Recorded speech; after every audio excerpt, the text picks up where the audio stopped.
Hello, this is Elam, back for a video review on Milestone 11. And there's a few major topics for this particular video. One is the Milestone 11 update itself, and then a short review of the Desperate Measures event, which was last month's event, and a little bit of information on the potential October event as well. I would like to also mention a correction from my last video. When fighting the Alpha Buck, you should be using the Owl Pet, not the Dragon and Bald Eagle that I previously mentioned. Okay, let's continue. Going through each major topic here, the updated Skywound Mine map. I used a mapping program to get a detailed and accurate walking area of Skywound Mine, so we'll look at that. Skywound Mine itself had a bunch of changes, a bunch of props, some new areas, and I make a video and detail those changes. They've added some seasonal themes to the game, in this case a Halloween theme, which actually looks pretty good, with some jack-o'-lanterns and fog and the like. A bunch of new buildings, various armor shops and weapon shops of different sizes. The big thing with regards to this update, of course, is the NFT minting, and there's 7 new NFTs that you can mint, which is a huge leap forward, of course. Then I have a quick slide on what a new character looks like when they're fully decked out with NFTs, and needless to say, it's completely broken. The repair costs had a kind of a stealth change, so I highlight all of the repair costs, and I think related to this there's been some bugs which I go into later. Desperate measures, reviewing of the leaderboard, some basic strategies, although there weren't a whole lot of strategies in this particular event. There are some additional NFTs that can be earned for Mirandus now outside of Mirandus, and those come in the form of Vexy competitions and a Dex competition. And there's been some new NFTs, or what seems to be new NFTs for the October event, so I'll review those. There's a bunch of bugs, and I go into those in details, and then of course finishing off with my final thoughts.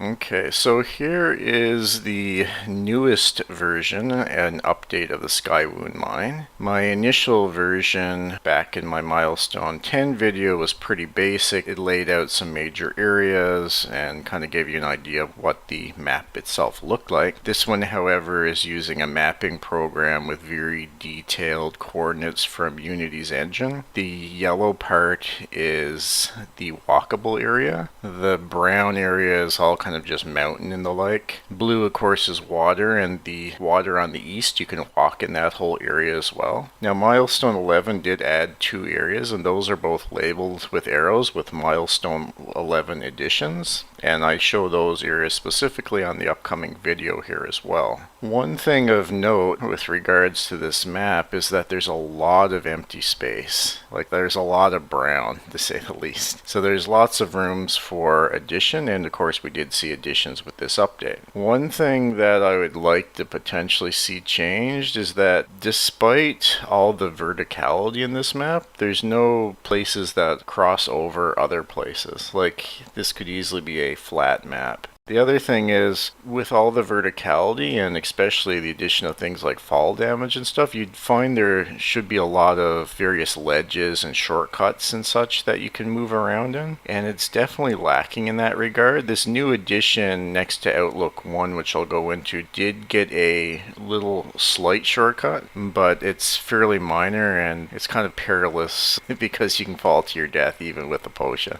So here's the first set of screens and changes of Skywound Mine. First off, I had these mine shafts, which I called the black entrances because they were big, looks like an entrance, and they were pitch black, but you couldn't actually go into them. Now, I'd mentioned those specifically in my previous video, and since they've been covered with rocks. The one on the far left there has been partially covered, the one in the middle, of course, has been fully covered, looks like it caved in. There's also been many various props and some minor cosmetic improvements. As you can see on the far right, there's a bunch of vines. They've added a bunch of hanging skeletons to various places, etc. So the place does look a little bit more lively now, but overall relatively minor changes in terms of the props and such. On to the next slide here. This one is a little more meaty. On the left we have an area that's just south of what I previously referred to as Lookout 1, and there's 8 platforms. that come up as columns all the way from out of the water with little wooden bridge walkways between them. And it's kind of a cool little area. I'm not sure what it's related to. There's kind of like a little altar deep within there, so maybe like a little mini boss or something. You could definitely have a very interesting boss encounter on all these platforms. I see a lot of people falling to their death. On the right side we have another little lookout area, so that essentially makes two lookouts on each side of the Skywound Mine gorge and big lake area. So two on the east side and two on the west side now, and they're pretty much in proportional. And of course, because the Skywound Mine is vertical, they're all at different heights as well. I think that's a nice addition to smooth things out in terms of the lookouts. So here we have a video starting with the 8 platform area just south of the lookout, and you kind of look down there to where the water is, and that was the gorge itself, or the wound to the sky through the mountain. And as you can see, there's a ton of little platforms here, and this was the altar area that I was referring to. So I don't know, maybe be part of some kind of quest, or might be just some aesthetics. And then you can head over to a kind of a central area here, and it looks like there's all these like little drop-offs, and they could potentially be shortcuts at some point. Now this here is a little gap, which is hard to make from the lower area to the top, but is definitely doable when you're going around the other side from the top to the bottom, and does provide a bit of a shortcut, which I think is quite nice. I like those little updates, and Narrow's Landing has them in each major area, these little shortcut updates. And that looks like it could be something at some point in the future as well. I'll highlight this little shortcut here. I don't actually take the jump, but you'll see what it looks like here in a second. So coming down here, you can jump off of this area here to that other ledge there, and that kind of skips you having to go all the way around those levels of platforms. And if you keep going this way, you eventually, take a look down there, you eventually come to yet another area where it then attaches to what I initially mentioned was Outlook 1, which is directly ahead of us here. This little tiny bridge here brings us to this little area here. So this is what I referred to as Outlook 1. And just showing how that attaches to the main path, I backtrack up to see where it branches, and this is where it branches off. The next area is just above the mid-mine shaft of the middle area, and there's kind of like this little outpost hut here. There's not a whole lot in there at the present, but it's a nice little addition and gives a nice view across the gorge as well. Now, I previously referred to seasonal themes, so there's been a couple of additions here. So on the left we have this new fog that's been added to Narrow's Landing, and near the dusk period of time it does become much more pronounced, and that's a combination of as the sun is setting you get more light on it, and also as someone who uses the lantern of the sun causes it to become quite orange, which makes the whole atmospheric feel to be very eerie. It's actually quite a neat design. And on the right, in the 2 outposts and the village of the Earl, many of the buildings have jack-o'-lanterns scattered about, which adds a little additional feel. And I'm hoping to see potentially other seasonal themes in the future now, potentially things like Christmas or Easter, etc. So we'll see if this trend kind of continues, but it was a nice surprise when logging in. Now this is a video kind of just highlighting these atmospheric effects. So as you can see, the fog is spreading around, and I have my lantern turned off so I can kind of give people an idea of what it actually feels like for most people at least. And I go take a look around. You can see all the jack-o'-lanterns for all the new, they're the weapon stands, new armor stands, which I'll show a bit more in detail later on. Outfitters, tanneries. See, almost essentially every building. The only building that really wasn't really affected is the cemetery. And given Halloween and cemeteries, you'd expect that to be the building to be most affected. It's the only one they did no changes to, which I thought was a little bit odd.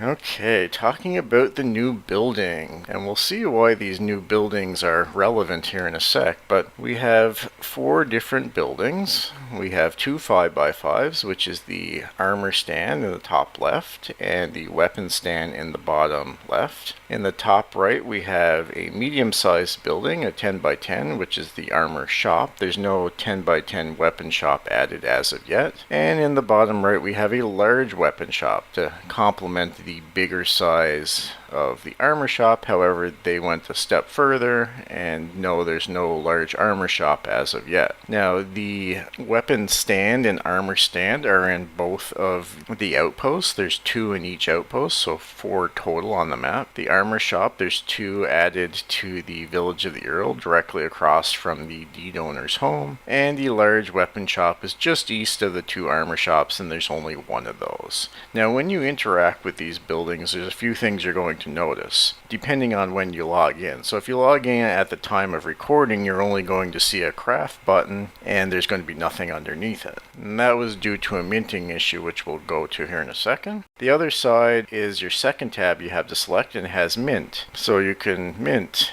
and it should be noted due to the craft that the armors and weapons that you can craft currently in the forge, I would suspect that they migrate over to the various armor and weapon shops depending on their tier eventually, and the forge remain for things such as making bars and rivets, etc.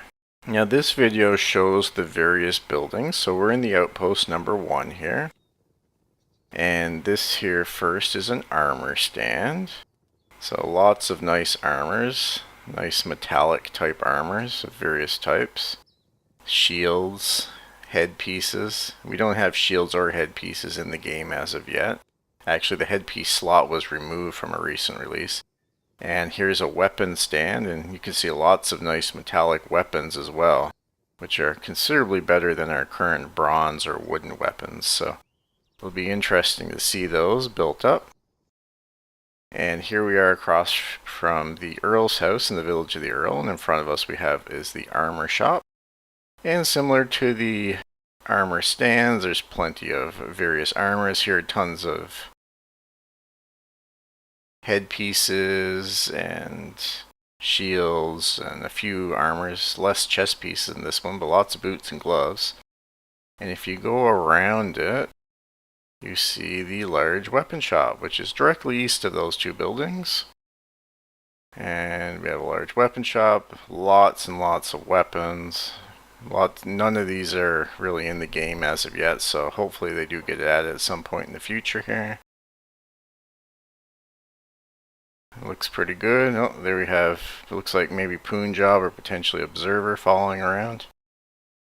And there we go. Here's the entrance to the large weapon shop as well. So yeah, they did a really nice job with that, and I like how you can walk into them. That's a nice touch. Okay, first slide on NFT minting. So here it shows all of the different items that can be minted. So the 3 tier 2 weapons, the bronze coated spear, sword, and hammer. The tier 2 armors, the bronze brigandine armor, the tough leather armor, and the bronze plate armor. And all of those cost 200 Gala to mint. And from the various weapon shops, you can also mint the Brutes Club, which changes its name from Legendary Brutes Club to simply Brutes Club, which I thought was interesting. All the others retain their entire names. And the Brutes Club costs 2,500 Gala to mint. Of note, before you can mint anything, you need to unequip it, so it needs to be in your backpack, not equipped. And it has to be at 100% durability. After that, you simply select the item, click that you agree to the cost, and press mint, and then we come up to a screen which I'll show in the next slide, which then says you have to essentially wait. Now, something that was a little surprising to me, but I think is a very good idea, is that there's a global item quota of 150 per item. That means that these items are likely going to be highly sought after, given that they're no requirement items that can be used on all of your exemplars. For someone that has a ton of exemplars like myself, this is an absolutely enormous time saving. And when you start out with all these NFTs, you're very overpowered, to say the least. I dropped my time to fully gear from what typically takes about 4 hours or so down to under an hour, so it's a huge time savings. Now, there also appears to be a local item quota of 2 per item. Now, I'm not sure if that's 2 per account or 2 per exemplar potentially. I do know that I was able to mint a round of NFTs and my quota didn't seem to really change. And I'm not sure if that's because the NFTs were manually sent because of a bug or what the issue is there, or if that's even relevant at this point. Another thing of note that I've tested is with regards to durability. And this was tested via Abdo, who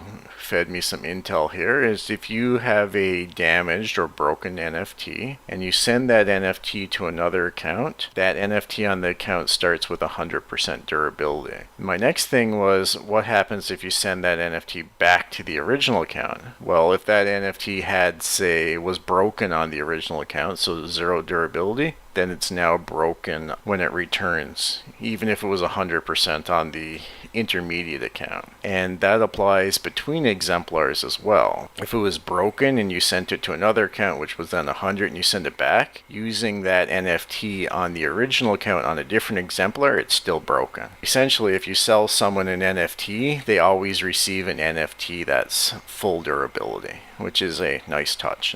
Now, the next slide on NFT minting here is important to note that orders can fail. And I actually had this happen where an NFT gets removed from your wallet, the order doesn't go through, whether the Gala tokens don't get burned or the smart contract doesn't mint and send you the NFT to your wallet or whatever. If that happens, at the very bottom of the mint menu, you'll have an option to return your NFTs, and your NFTs will return. Now, in this particular case, there was an issue with minting, and the issue was that after you mint and you burn your Gala, the system wasn't automatically sending your NFTs to you. The team manually sent the first batch of NFTs, and because this happened late in the evening on a Friday, they probably didn't want to fix that over the weekend, and it's been delayed till Monday. So I suspect any pending NFTs will be fulfilled at that time, and hopefully they have a fix for the system so that it's now automated, which will make everyone's life happier. Specifically, it'll probably make the devs' life happier instead of having to manually send them all.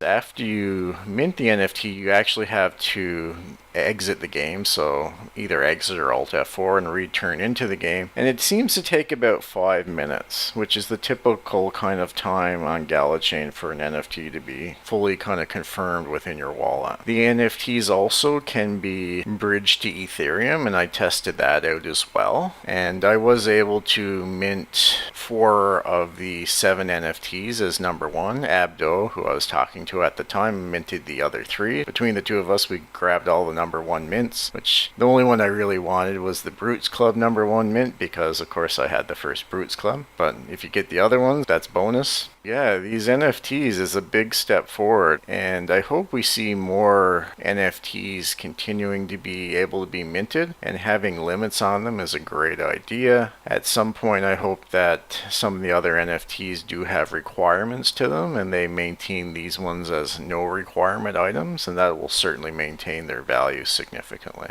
Now in this video I show the minting, so I'm at the Village of the Earls large weapon shop, and I start off by minting the Brutes Club at 2500 Gala. So I press mint and it tells me essentially that I have to wait, which is great. And now we see that the server's shutting down in 50 seconds, so I essentially turn on the afterburners here and I literally mint everything else in my inventory as quickly as I possibly can. So I'm minting the other tier 2 weapons here. I actually had 2 spears on me, so I mint both of those.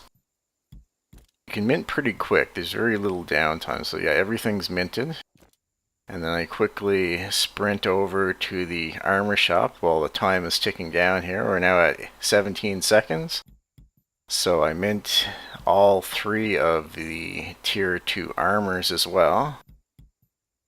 There's a bunch of clicks that you have to make, so it's not the it's fast, but it's not the fastest. And I finished minting with 1 full second left before the server shut down.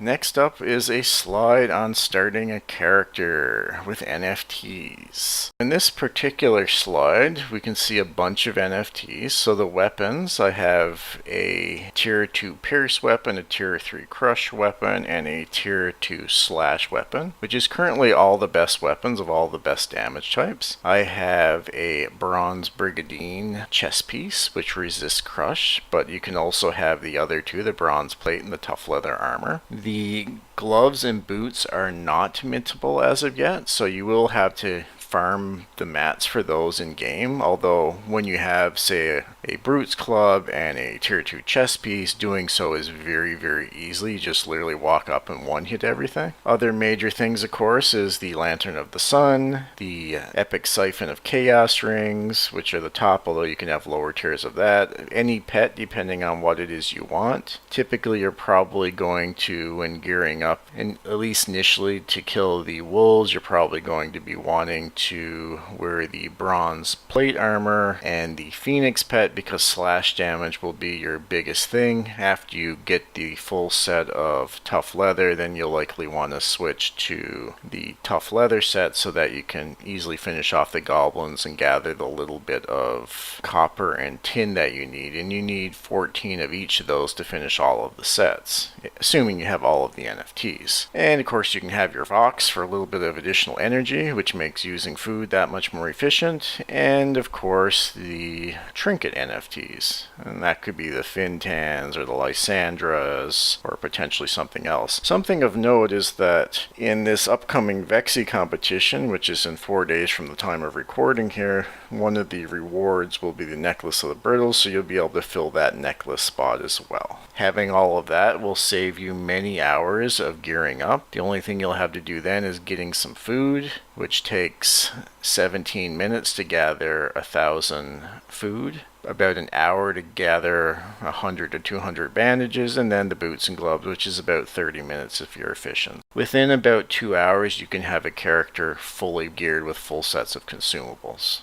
The changes with fall damage. The fall damage potion, the lesser potion of soft landing, recently got nerfed. It went from a 50% reduction in fall damage to only a 30% reduction in fall damage. And I have some ideas as to why this is the case, but I'll leave those to a later slide here. The previous milestone had fall damage added, and that was a fairly significant update, although it's been largely irrelevant in actual gameplay terms, which means that the potion, which was already essentially useless, just got nerfed even further. Now, you're like, fall damage is significant. Why would you say this is irrelevant? Well, in Narrow's Landing, there's 3 major areas where you would probably take fall damage, and that's at each of the major goblin camps, so the brown camp, the yellow camp, or the green camp. And that specifically is related to the shortcut areas, and in the brown camp, jumping from the top down to the middle or bottom. The thing is, I'll show in the video, you can essentially take no damage at all of these locations if you jump in the right area, even if you don't use a potion, meaning that the potion is completely unneeded. The next thing is, well, what about Skywound Mine? Well, what if you want to jump from, say, the mid-area Skywound Mine down all the way to the water? Yeah, that would be great. However, even if you're at full health and you use a potion, you still die on that fall. Going from 50% to 30% reduction is still going to result in you dying, meaning that the fall damage potions at the present are essentially useless, with one caveat being a little later on with a new set of items, which I'll refer to.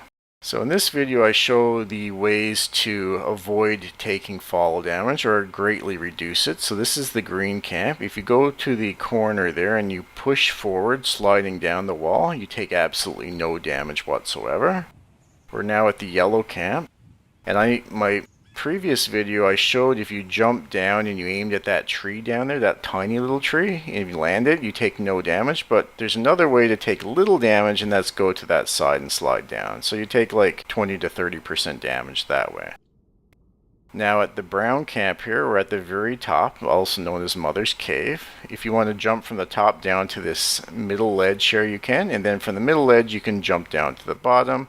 Doing that takes no damage. If you come around to the back to where the shortcut is from Mother's Cave to the Stonehenge area, and there's a brute. Then in my previous video I showed jumping off of this area, which is the shortest way, which you do take some damage. However, instead you can just jump to this little ledge here and then jump down, and of course you take no damage. So potions are not needed in this case. Next is the new repair cost, and this was kind of a stealth change, although one that I actually agree with given that it's consistent with what we're seeing. So there's 3 tiers of items. Tier 1 has the gambeson armor and the various different wooden weapons, and I'm going to focus on the repair cost specifically in Gala tokens. So for Tier 1, if they're damaged, they take 1 Gala to repair, and if it's completely broken, so 0% durability, it takes 2 Gala. For Tier 2, and this applies to both NFTs and non-NFTs, the chest legs and boots and the bronze tip weapons, if they're damaged anywhere from 99% to 1%, it costs 5 Gala to repair. If they're at 0% durability, it's 10 Gala to repair. And the Brutes Club is 10 Gala if damaged and 20 Gala broken. There's an issue related to the repair costs, which I'll show in the bugs video at the very end, where despite these repair costs showing as such, the amount of Gala taken out of your account is actually more than what's stated. So clearly a major issue, and I'll go into that in a bit later. The desperate measures event leaderboard. You had to take desperate measures to actually find a goblin to kill because there were essentially none for the vast majority of the time. Most of the names in this leaderboard are very similar to previous with a few noted exceptions, so we'll run through it. First, myself, this is the 3rd time in a row that I hit rank number 1, and by a fairly significant margin. Havoc, who was tight on my heels and potentially even slightly ahead of me at about the 1.5 day mark, did a very impressive job. I think if you had the Brutes Club and the Lantern of the Sun, it would have been a coin flip as to who actually won. XG was solid throughout. Same with MAFP, which is Pixel Mouse. He was with us for most of the time. He did very well as well. Irina, who was also with us. Pretty much everyone within the Mom Discord did exceptionally well. Webkiss was with us for a while as well. He also did quite well. We also have some of the people from Everglen filling in some of those other spots. I'm actually expecting Punjab to be a little higher, given that he had the Goblin King title from way back when. Abdo only got to play 1 day, and he managed to hit the top 10 in the kind of the last second there on the last day, which was nice to see. Gulliver was considerably higher this time. He had the full set of NFTs as well, and he did ranked in at number 12, followed shortly by Grok, the Marquis of Mom. He was clicking in at 16, Satoshi Shan at 20. Magic, who plays as a Hollow, hit 22, considering that he doesn't pay for any NFTs or anything. He's making some actual decent ROI here. Danny 777's clocking in at 26. All's looking pretty good, so yeah, Mom is very much dominating the leaderboards this time. Also of note is that the numbers overall are much higher than the previous events, and that's related to the way that the chaotic trace was distributed. So they significantly nerfed the amount of chaotic trace that the Goblin Brutes dropped, and instead gave up to 3,000 chaotic trace on the Goblin Archer and Goblin Hunters, which dramatically increased the amount of total chaotic trace. Also, there tend to be less competitiveness overall with this particular event. The previous event, people were kind of gathering around the brutes where they spawn, and it was a mad race every 20 minutes to try to kill as many brutes as you could, and then kind of lighter farming in between with killing some goblins, if at all. However, a lot of people seemed to kind of give up on playing the event, and a lot of people were like doing things like farming cotton and barley and spending time killing the brute. Now the brute does give chaotic trace, but it was so little that it was highly inefficient to do so. It didn't seem like the participation was quite as high in this particular competition. I also didn't really like the competition all that much, and the bottom end of the leaderboard seemed to be mostly from multi-accounters farming the low ranks. It was quite efficient actually to go in and loot a few mobs just to get some easy chaotic trace than it was to actually try to hit the highest ranks. Now, the desperate measures strategies. So one thing I'd like to mention is that this was very much a patience and endurance competition. And in the upcoming video, you're going to see the first part, which I call the famine, which was the vast majority of the time. And then the second part, which was the feast, which happened at a few random times and oftentimes after server resets. The problem with it, it's a little concerning the way that this works, is that if you have 7 people spread out through the maps, so 3 in the large goblin camp, so 1 in the yellow part, 1 in the green part, and 1 in the brown part, those people can easily keep that place completely devoid of mobs. And then having 1 person at each of the other camps, the green, the brown, and the yellow, and 1 other person kind of rotating in between the Red Forest and Stonehenge. So 7 people on the map at one time is enough to make it so the whole map essentially has no mobs whatsoever, which is a little bit of a problem. And it becomes particularly a problem if a second person comes in. If a second person comes in, your point earning capability literally cuts by half. A lot of the strategy here was trying to find places where other people weren't, and trying to find mobs that were built up that people were not attacking. So you could have someone that was camping an area, and there was another area that nobody was camping because they logged off or whatever, and then that was kind of like the jackpot. Instead of finding the 1 mob, you find like 50 mobs. Now, while actually playing, there were a few strategies as well. For myself, with the Brutes Club,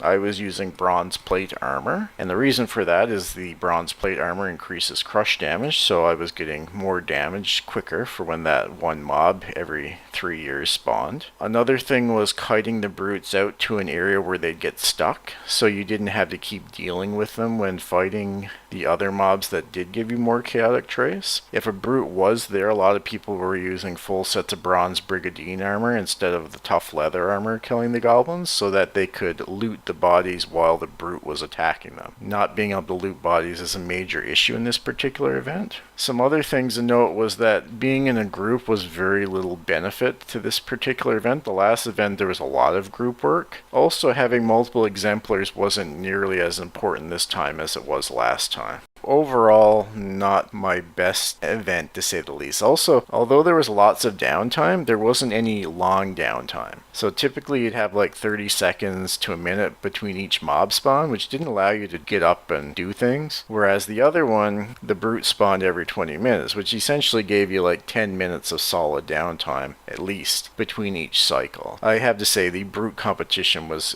far better than this one. Now this is my feast or famine video, so starting off with famine, this is me playing in the event and I'm being highly efficient here. I'm kind of looking around, thinking that maybe a mob might spawn one of these times. I've already been waiting for 20 or 30 seconds at this point before the video started. Lots of bug mobs. You see statues occasionally, and because there were so many mobs, small mobs being killed, oftentimes you would have like a lot of looting issues, finding loot issues. At one point it was 90% of the mobs before a server reset that simply you couldn't loot. Now this is what it looks like after a server reset. And this isn't good either.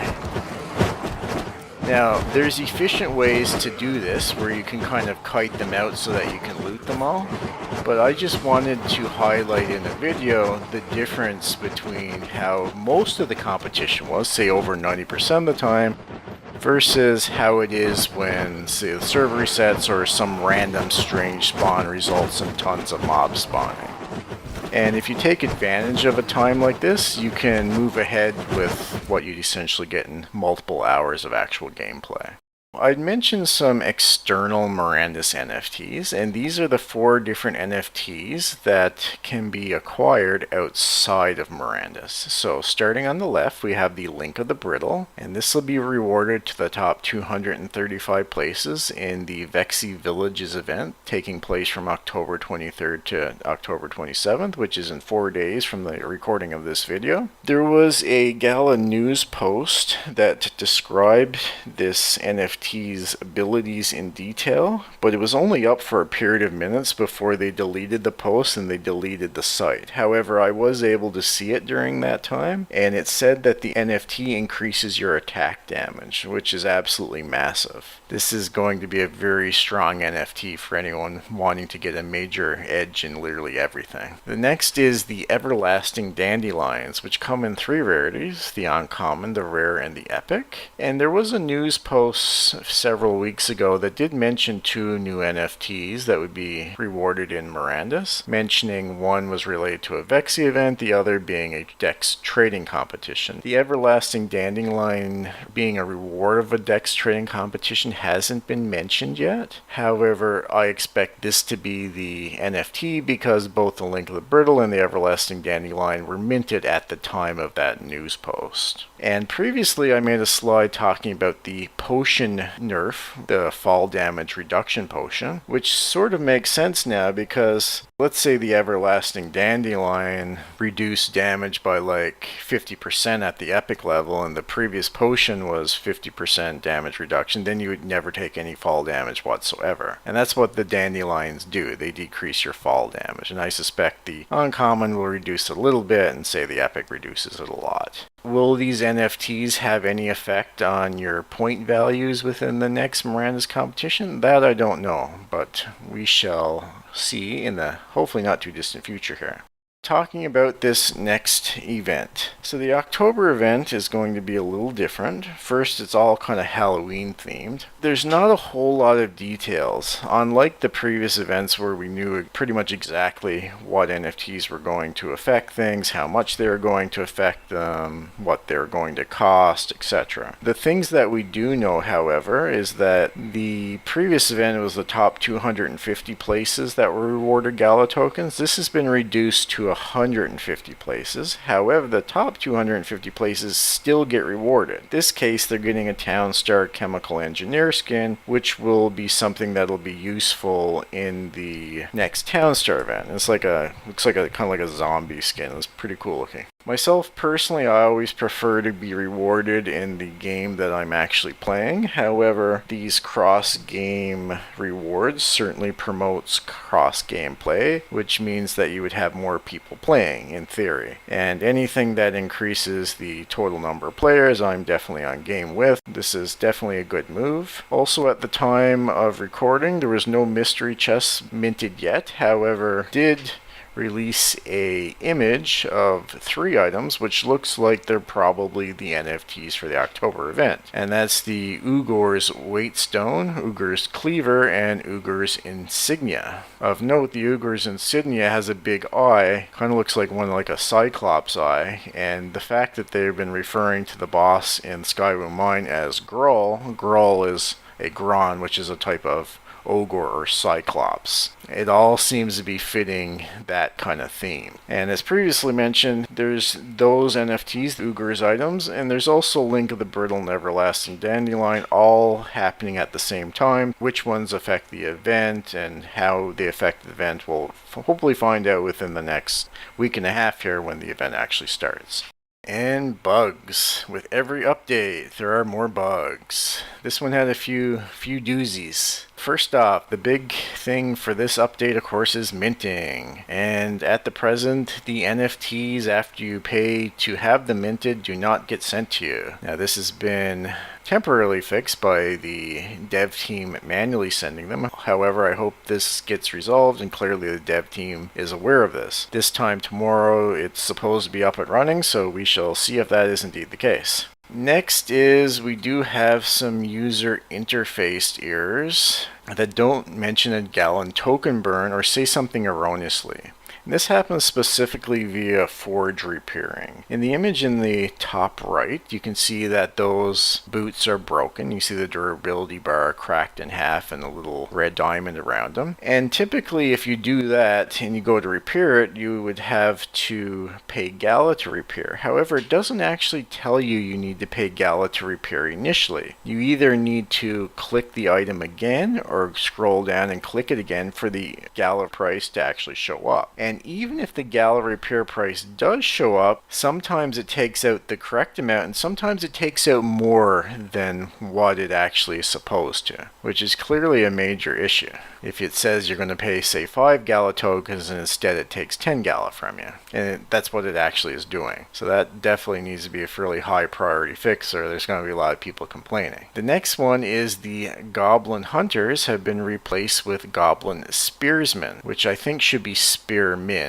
because it just makes more sense. Anyway, the major issue with them is that they don't do any damage whatsoever. So if you're completely naked and they're attacking you, you don't take any damage, which I'm pretty sure is a bug. I don't think they're supposed to be just for looks. Next thing is the Lysandrus trinkets are no longer visible in inventory. Lysandrus trinkets not showing up in inventory was an issue with a previous build, and just before the last competition they made a quick patch to update that. However, with this patch they disappeared again. Not a major issue at the present because the Lysandrus trinkets aren't currently used, but it is something to note, and it is nice to see your NFTs actually in your inventory.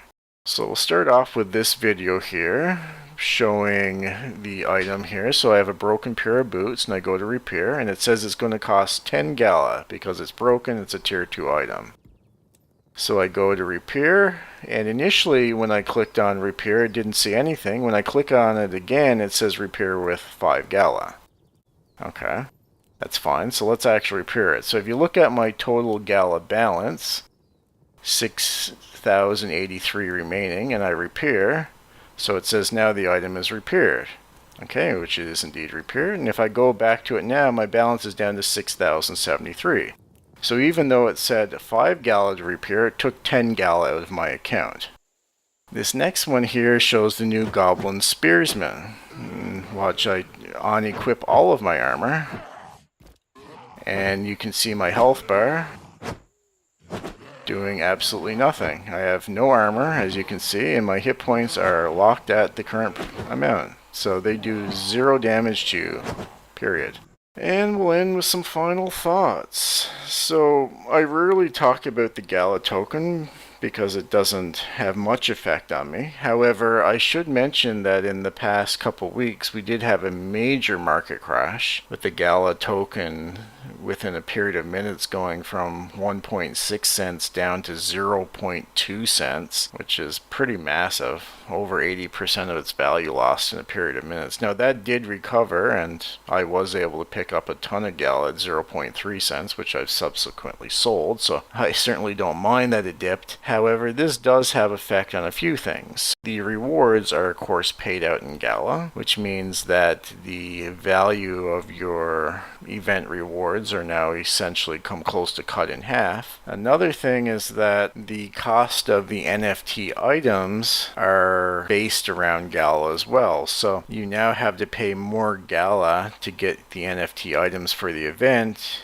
and the event results in you getting less dollar value. So it gets to a point where it becomes kind of prohibitively expensive unless they do one of two things, potentially two of two things: greatly increase the Gala reward amount or significantly decrease the price of the NFTs. Now the NFTs are already pretty cheap. They're only $25 for a mystery box, which within the Gala ecosystem is really low. I am kind of interested to see what direction they take with this. Now, with regards to the milestone itself, the updates to the Skywound Mine are nice. It certainly still needs a bunch more, but they're definitely on the right track. I think that they can probably hit their targets by the end of the year for a full release. We'll certainly see there. The Halloween theme I like. It was a nice surprise when logging in. I do like the atmospheric effects as well. They did a very good job with that. Seeing more buildings is making the various deeds much more lively, which is definitely a nice thing. Now they are doing duplicate some of those buildings. I expect when there's even more buildings out that they start replacing some of those duplicates of buildings with single buildings. NFT minting is absolutely huge. It's something I've been waiting for almost 5 years now. Being able to be the first person in there and getting that minting is going to be nice. The fact that they made limited quantities is a massive boost, going to actually add value. On my previous video I mentioned that I would probably just mint them all and give them away because they have no value, but given the fact that they are actually limited, that's a complete game changer. The Desperate Measures event I thought was kind of a bust. I hope they make some significant changes, whether they rebalance more towards the brutes or maybe have different types of events or even add chaotic trace or whatever other material they're going to use to say all the mobs, when maybe it'll be a bit better. But yeah, I wasn't terribly fond of the Desperate Measures event. The fall damage, I think they need to go further and make fall damage a little more relevant. Clearly they have some bugs that they need to fix, and overall though they are pushing forward at a pretty rapid rate. Continue to be impressed with what the dev team is delivering here, and hopefully we get some updates as to this upcoming event and we get in there, and I will, as usual, put in my best effort to rank as high as possible. Looking forward to things going forward, and I hope everyone's enjoyed the video. I will make another video either after the event if there's a significant change with the types of things employed during the event, or if not, I will make a video after the Milestone 12. Everyone have a good day. Goodbye.